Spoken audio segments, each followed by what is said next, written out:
Hi viewers, hope you all fine by the grace of Almighty Allah. I'm Khurram Jinjua and you're watching my channel Khurram Jinjua Official.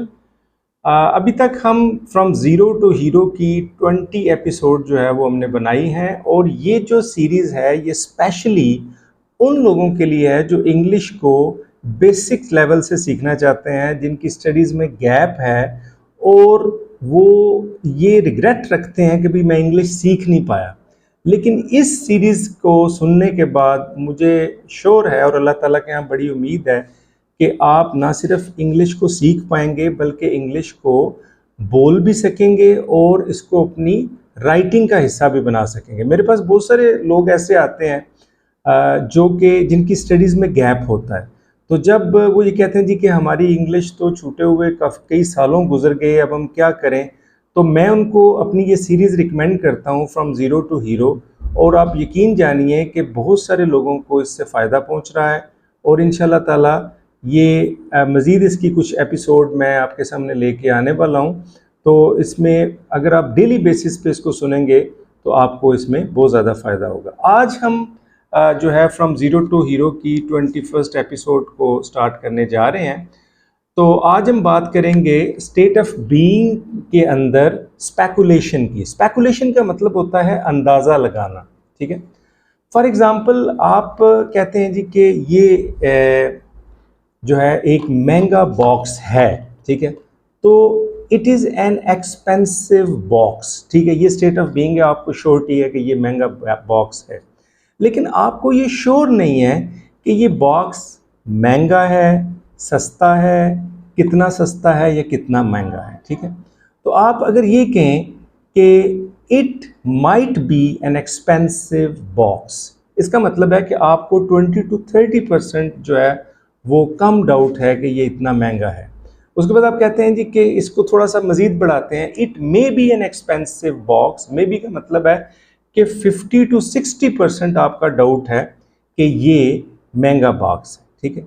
तो अगर आपको 100% sure है कि ये महंगा box है तो आप कहेंगे it must be an expensive box, ठीक है जी। तो इसके अंदर जब भी हम मॉडल वर्ब को यूज़ करते हैं तो मॉडल अपने साथ बेस फॉर्म रखता है, ठीक है। जैसे माइट बी, मे बी जो है इसकी बेस फॉर्म है, कुड बी, वुड बी, ठीक है जी। ये सारे मॉडल वर्ब्स हैं और इसके अंदर स्पेकुलेशन को हम लेके आ रहे हैं, ठीक है जी। अब मान लीजिए कि दरवाजे के ऊपर दस्तक हुई है तो हम एक अंदाज़ा लगाते हैं और अगर हम 20 to 30% हमारा जो है वो श्योरिटी है तो हम इसमें कहेंगे जी कि there might be my neighbour at the door, ठीक है।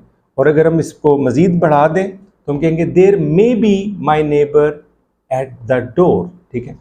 तो अगर हमें श्योरिटी है कि दरवाजे के ऊपर मेरा नेबर है तो हम कहेंगे there must be my neighbour at the door. अब ये स्पेकुलेशन है सारा। स्पेकुलेशन को हम जब श्योर नहीं होते तो हम उसको यूज़ करते हैं, ठीक है।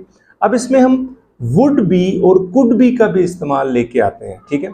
अब वुड बी जो है याद रखिएगा हम डेली बेसिस के ऊपर इसको यूज़ करते हैं। फॉर एग्जाम्पल मैं अपने बेटे से कहता हूँ अमार मोबाइल कहाँ है, वेयर इज़ माई मोबाइल, कहते पापा it would be on the table. अब वुड बी का मतलब है कि नॉर्मली वो चीज़ वहाँ पर है, ठीक है। तो अगर तो श्योर है वो मुझे कहता है सर इट इज़ ऑन पापा it is on the table, ये टेबल पर मौजूद है। तो अगर वो ये कहे it would be on the table तो इसका मतलब है कि वो नॉर्मली टेबल के ऊपर ही होती है और वहीं पे आपको मिलेगी, ठीक है जी। तो इस तरीके से वुड बी का जो यूज़ है वो हमारी डोमेस्टिक एरियाज के अंदर रोज़मर्रा, वेयर आर माई सॉक्स, ठीक है, मेरी जराबें कहाँ हैं, वेयर आर माई सॉक्स, ठीक है। It would be you know in the cupboards, ठीक है। कि वुड बी का मतलब है कि वो कबर्ड्स में नॉर्मली होती हैं, ठीक है। तो इस तरीके से जब भी हम स्पेकुलेशन का यूज़ करेंगे तो हम may be, might be, must be, could be और वुड बी का यूज़ करेंगे, ठीक है। तो अब इन सब का मतलब तकरीबन सेम होता है, लेकिन इसके अंदर हम इसके जो स्टेजेस हैं, जो इसकी इंटेंसिटी है वो डिफ़र करती है, ठीक है। अब फॉर एग्ज़ाम्पल यकीन आप कर लें कि जैसे मैं कहता हूँ कि ये ग्लासेस हैं, ठीक है। तो मैं कहता हूँ कि it is an expensive glasses, ठीक है। तो मुझे श्योर है कि ये एक्सपेंसिव ग्लासेस हैं, लेकिन मुझे अब श्योर नहीं है कि ये ग्लासेस एक्सपेंसिव हैं कि नहीं। तो मैं कहूँगा it may be an expensive glasses, it might be an expensive glasses, और अगर मुझे श्योर है कि ये एक्सपेंसिव ग्लासेस हैं तो मैं कहूँगा it must be an expensive glasses, ठीक है।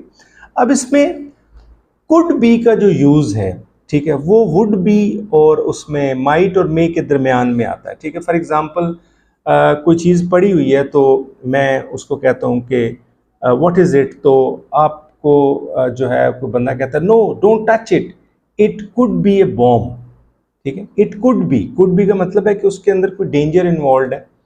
It could B bomb, it could be any explosive material, ठीक है। तो कुड बी का यूज़ हम इस तरीके से करते हैं, ठीक है जी। तो ये जितने भी स्पेकुलेशन के जो हैं ये मॉडल वर्ब हैं, ये प्रैक्टिस मांगते हैं, ठीक है जी। तो आप जब भी इनको यूज़ करें तो आपको पता होना चाहिए कि मैंने किस मौके पे क्या बात करनी है, ठीक हो गया जी। तो अब फॉर एग्जांपल आप कहते हैं कि एक लड़की है, ठीक है, जिसने बड़ी अच्छे कपड़े पहने हुए हैं और एक्सपेंसिव नेकलेस पहना हुआ है, तो आप कहेंगे कि आपको श्योर है कि she must be A rich lady, she must be A rich girl, ठीक है। तो मस्ट का यूज़ जो है वो आपको 100% श्योरिटी देता है और आपको यकीन है कि वो होनी चाहिए और वो है, ठीक है। इसी तरीके से आप मे बी और माइट बी का भी यूज़ जो है वो करते हैं। अब इसको अगर हम नेगेटिव में लेके जाएं तो नेगेटिव में must not be, may not be, might not be, could not be और वुड नॉट, ठीक है जी।